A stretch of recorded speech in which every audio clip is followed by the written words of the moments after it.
Just waiting for the numbers to come out here, and so far what we've seen is a few numbers underneath. Here we go. Unemployment, rose. I'm sorry, I'm a little stunned here by this number. Employment rose by 2.5 million in May, according to the Bureau of Labor Statistics. The unemployment rate fell to 13.3%.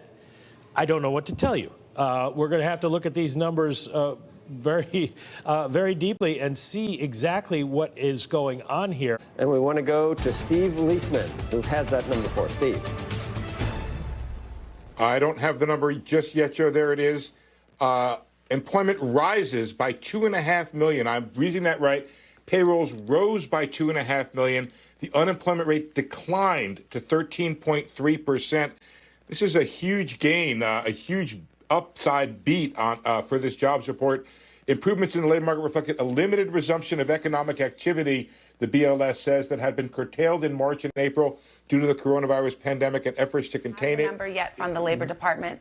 We do, and it appears to be a stunner, much better than expected. Non-farm payroll employment rose by 2.5 million jobs in May. Unemployment rate falling to 13.3%. That is down significantly. We had feared that we could be at a 20% unemployment rate, and in fact, it has dropped. It has dropped from 14.7% down to 13.3%. We had feared that we may have as many as 8.3 million jobs lost in May, and in fact, that is not the case. The unemployment rate dropping in May, and the Dow futures, Julia, are up. They are up 500, almost 600 points right now. Obviously, the stock market likes this news. Absolutely. It was caught off guard, I think, to some degree. The reopening, the jobs hiring is happening far quicker, I think, than people expected. Remember, this report only takes us to May the 12th. So we've got another 3 weeks, potentially, of job gains that have already happened. This number is already out of date. And you can see the green on the screen. It's a stupendous number. It's superb.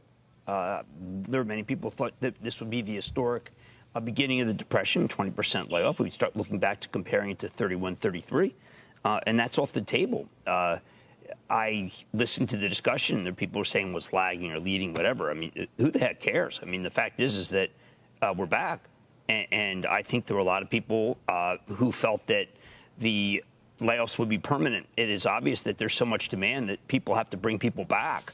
Retailers had to bring people back, and that's before we even opened up the malls. Who knows what will happen once we do? And when you look at the different sectors of where they're hiring, the construction number is rather extraordinary. Obviously, the housing business, it's true. The lower rates took off. I mean, look, can we find fault? Should we praise 13.5? You know what? You praise 13.5 when you're looking for 20. And I don't want to be political.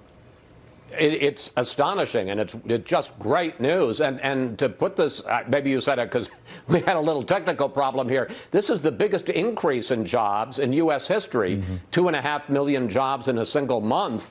And all the experts, and I guess now we have to put it in quotes, experts were saying we're going to lose 8 million jobs. We're going to be close to 20%, maybe over 20% unemployment. Instead, we added 2.5 million jobs, and we dropped from 14.7% to 13.3%. Obviously, still a terrible number.